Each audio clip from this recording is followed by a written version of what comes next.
Actualmente se producen unos 70 millones de barriles diarios, bueno, ligeramente menos porque ya ha empezado la fase de declive. En el año 2005 se llegó al máximo de producción y ahora ya empezamos a bajar, ya no estamos en 70 como he dicho, sino un poquito más abajo, 69, acercándonos a 68.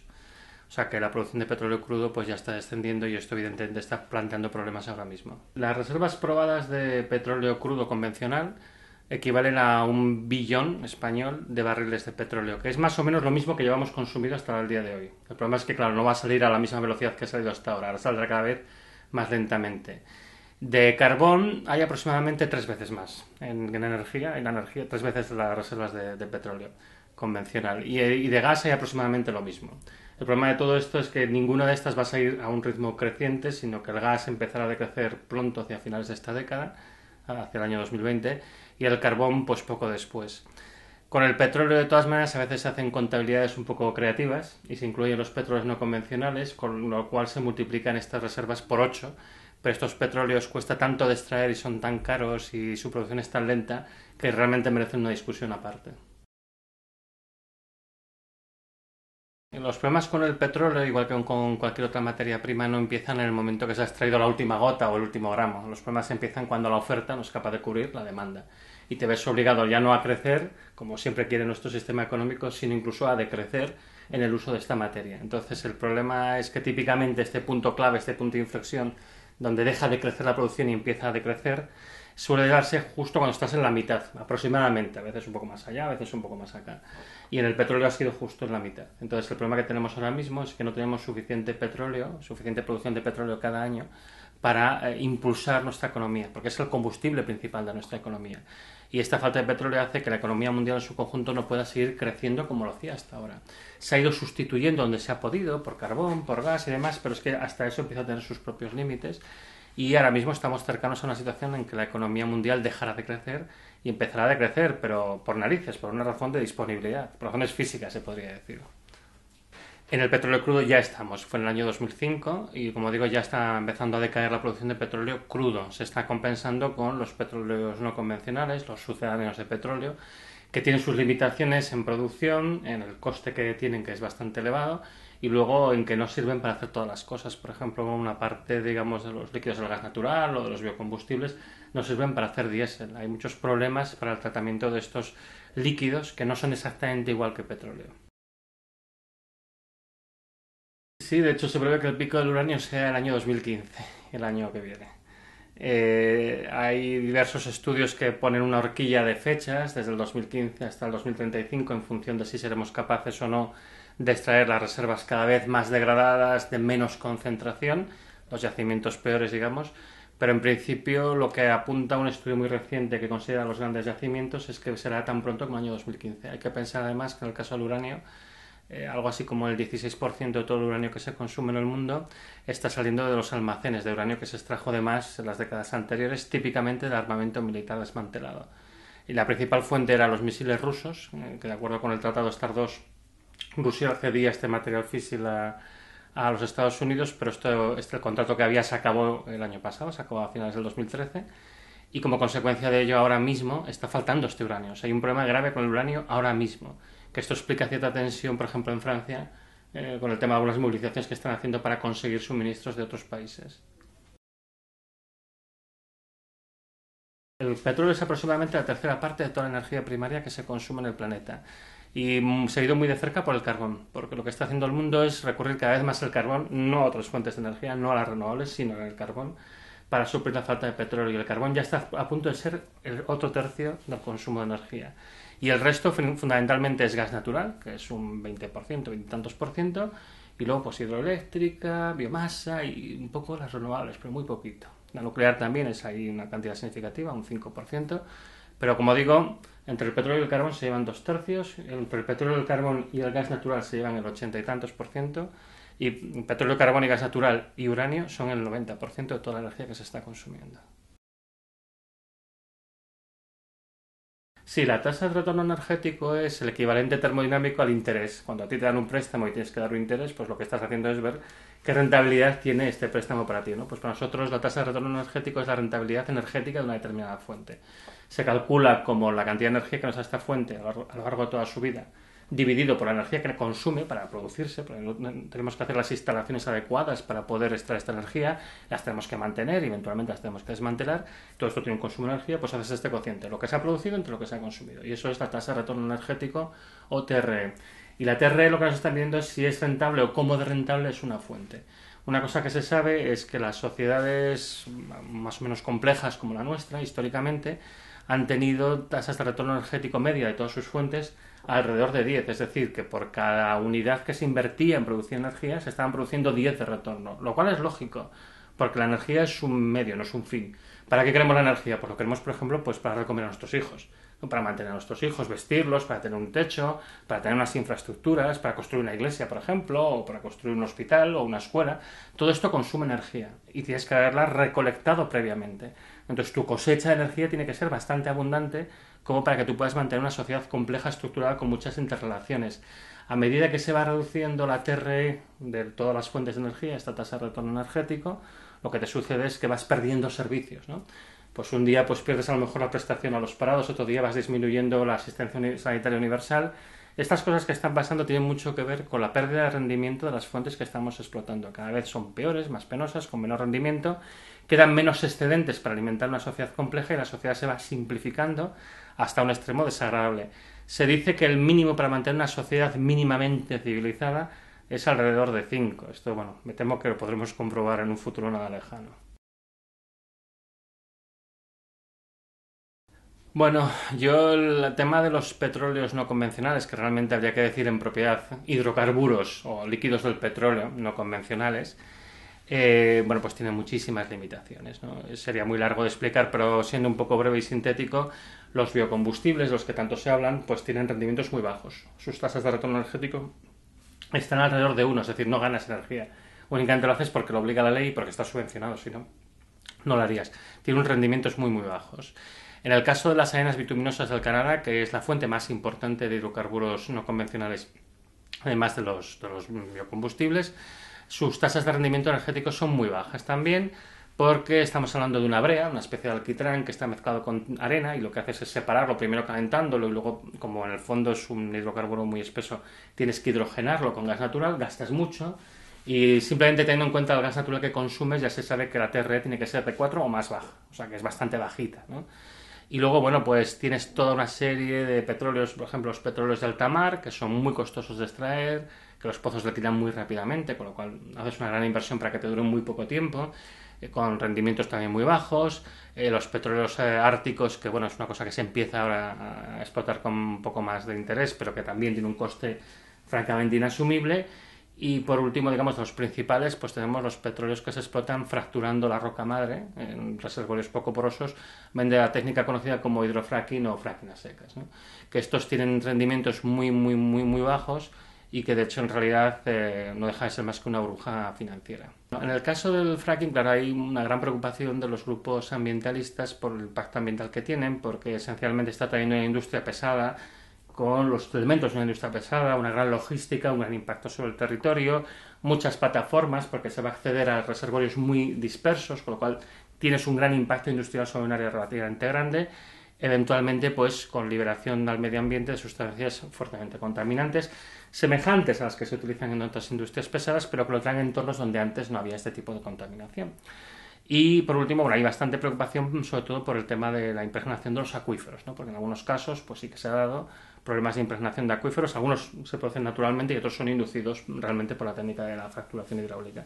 Entonces en ese sentido hay bastante miedo a esto y en algunos entornos muy concretos hay otros problemas, por ejemplo, pues posibilidades de generar pequeños sismos que con el tiempo pueden ser algo más que pequeños, esto nadie lo sabe con certeza, ¿no? En sitios muy inestables cualquier desestabilización del subsuelo puede acabar provocando un gran terremoto, ¿no? Y esto también crea preocupación, ¿no?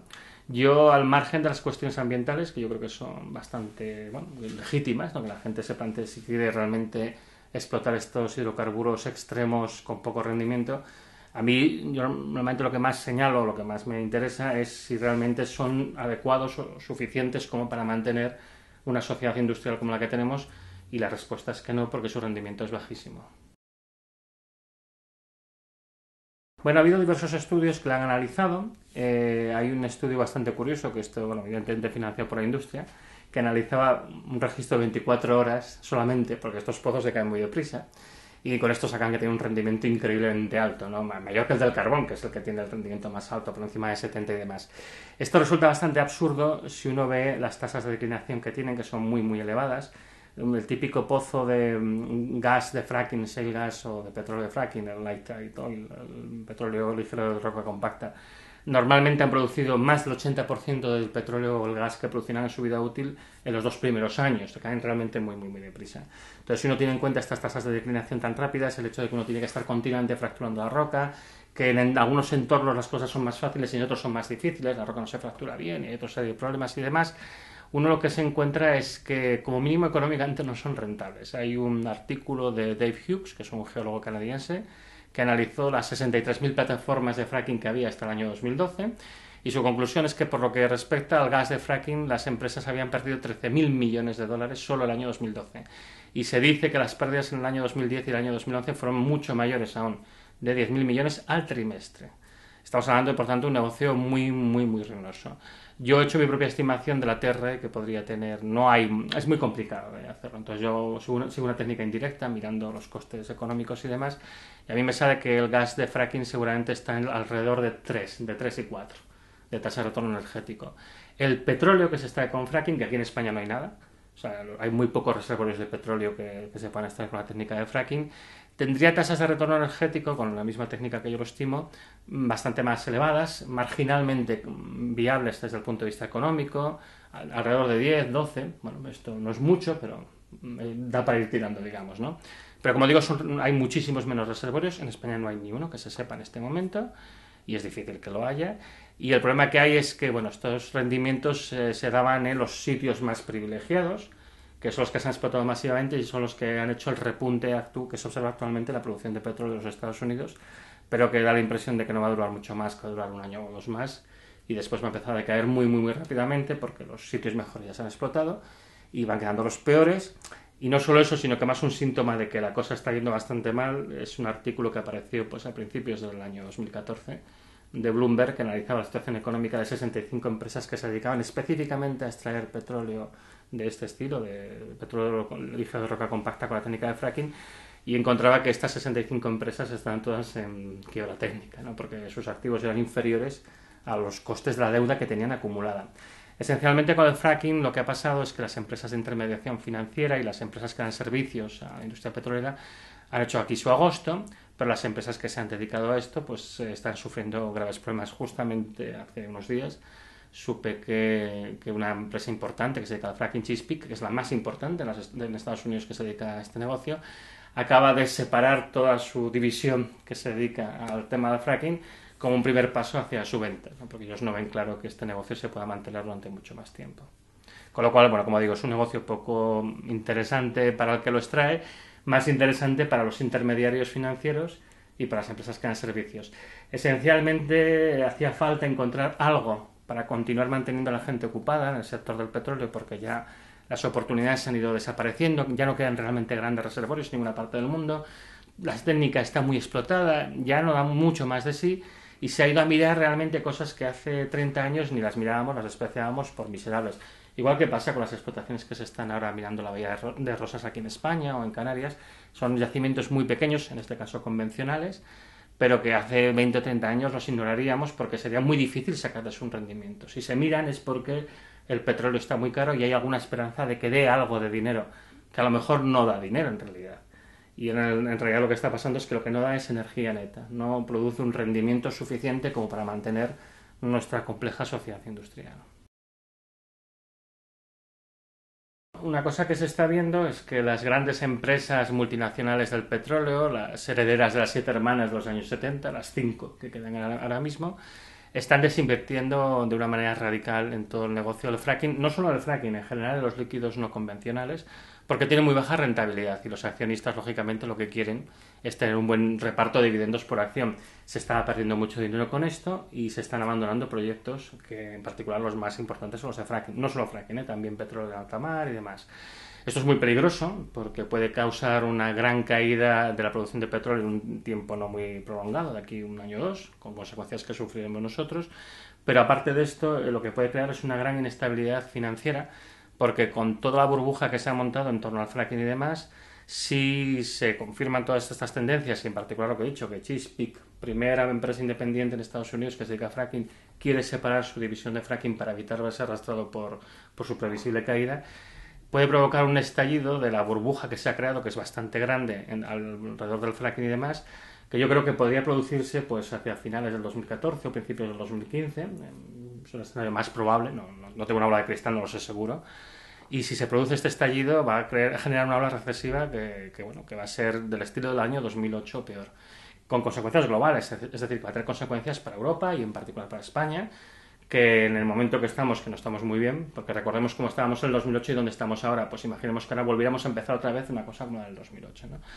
Pues lamentablemente yo creo que el escenario que se nos presenta en un futuro nada lejano es bastante semejante a este.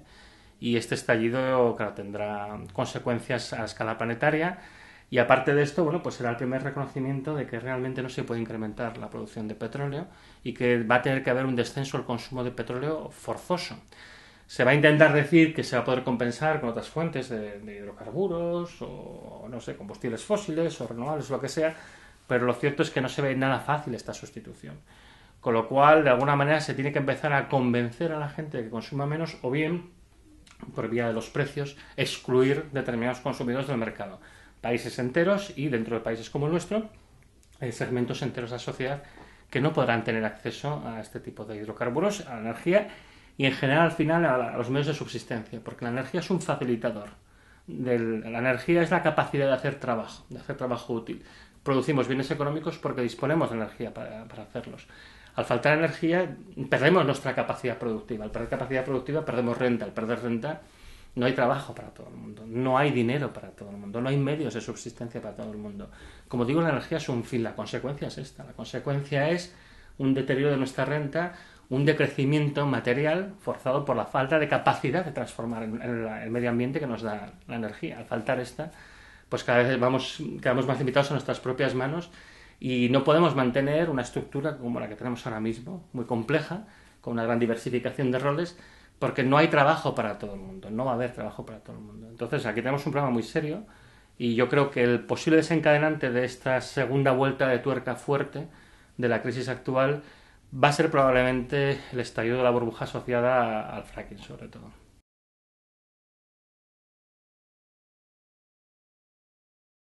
Hay una cosa que está clara, que nuestro futuro a medio y largo plazo, nuestro futuro es un futuro esencialmente renovable, porque es el tipo de energía del que podemos disponer con una cierta seguridad, con una cierta garantía.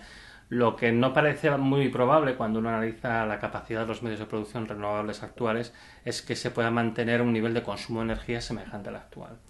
Nosotros en su tiempo hicimos un análisis utilizando, bueno, pues digamos las tecnologías que conocemos, materiales sencillos para evitar tener problemas de acceso a materiales y demás, si se puede montar un mix energético mundial que funcione solamente con energías renovables. Y nuestra conclusión en un estudio meramente académico, con una serie de limitaciones, en algunas cosas creo que fuimos optimistas, y la conclusión que sacábamos es que sí, si nos poníamos en modo economía de guerra durante los próximos 30 años. Y además, si hubiera una cooperación internacional absolutamente increíble, ¿no? Porque todos los países tendrían que colaborar en este fin común.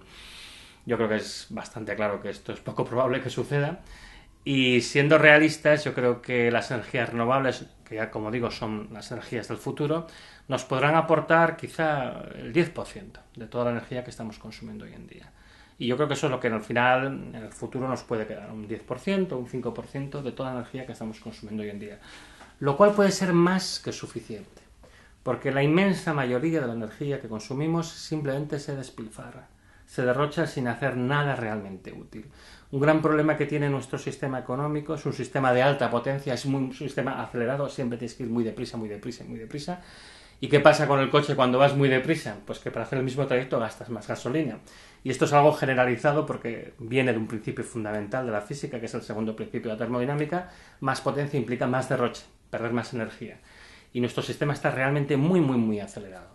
Si nosotros hiciéramos las cosas de una manera más sensata, más calmada, a un ritmo más adecuado, podríamos seguramente tener un estándar de vida semejante al actual, además para todos los seres vivos de este planeta, no solo para nosotros, los occidentales, y con un consumo que podría ser sensiblemente inferior, un 10% quizá del actual. O sea que es técnicamente posible mantenerse con un consumo energético tan inferior al actual? Yo creo que sí, sí que es posible. Entonces el problema al final es un problema que tiene una componente social y tiene una componente evidentemente política, ¿no? Es decir, tenemos un sistema económico que es el que es, y hasta que no cambiemos este sistema económico basado en el crecimiento, este sistema financiero que necesita del crecimiento para poder sustentar, pues estamos abocados a estrellarnos contra un muro que hemos creado nosotros mismos. Porque no es un muro físico, no es una limitación física de la naturaleza. La naturaleza efectivamente nos dice, esto es lo que os doy, y es esto. Pero es que esto es más que suficiente. El problema es que nosotros lo que queremos es crecer y crecer y crecer sin cesar. En el momento que comprendamos que eso es físicamente imposible, porque la cuestión es esa, es que es físicamente imposible, empezará a irnos un poco mejor. Entonces, al final, yo muchas veces digo que el problema que tenemos actualmente con la energía y con el resto de recursos naturales en general es que, dadas las limitaciones que impone el planeta, vamos a decrecer sí o sí. Esto no es... Nadie nos está preguntando nuestra opinión, es un hecho físico, ¿vale? Entonces tenemos dos opciones. Podemos hacerlo voluntariamente o podemos hacerlo a la fuerza, que probablemente será de una manera caótica y dolorosa. Pero que vamos a decrecer no está en discusión. Esto es una cosa que va a suceder, que ya está sucediendo, ¿no? España, pues como sabemos, está inmersa en una grave crisis económica y no por casualidad el consumo de petróleo de España ha disminuido un 25% en los últimos años y el consumo de energía más de un 11%. Y es que está asociado a esta pérdida de capacidad de poder consumir, de poder crecer, de poder mantenerse. Seguimos pensando que va a empezar una recuperación de manera mágica, ¿no? Los economistas nos dicen, empieza la recuperación, y digo, pero no te das cuenta que la recuperación tiene unas bases físicas, necesitas energía para producir bienes y servicios, que es lo que mide el PIB, necesitas materiales para producir estas mercancías. Y otra cosa que muy poco se habla es, tendrías que ser capaz de gestionar todas las externalidades que generas, todos los efectos que dañan al medio ambiente que al final te acaban dañando a ti mismo, ¿no? Estas cosas no se tienen en cuenta, ¿no? El mundo de la economía se mueve en una esfera mágica, digamos la economía convencional, no la economía ecológica o otro tipo de aproximaciones al problema que son mucho más sensatas, pero digamos en lo que vemos en los medios de comunicación se está explicando que de manera mágica se genera crecimiento sin partir de nada y sin tener un impacto. Esto no es así. Hay un consumo inicial y hay un impacto final. Ambas cosas tienen que ser tenidas en cuenta. No se están teniendo en cuenta y ahora, digamos, los impactos no nos han importado de momento, aunque los estamos empezando a sufrir, pero ahora lo que pasa es que nos está fallando el combustible. No tenemos combustible para ir adelante. Entonces, al final, vamos a decrecer. Aún estamos a tiempo de evitar estrellarnos contra esta pared que, como digo, hemos creado nosotros mismos. Pero para eso tiene que haber una voluntad real de producir este cambio. Si no, pues lamentablemente nos estrellaremos.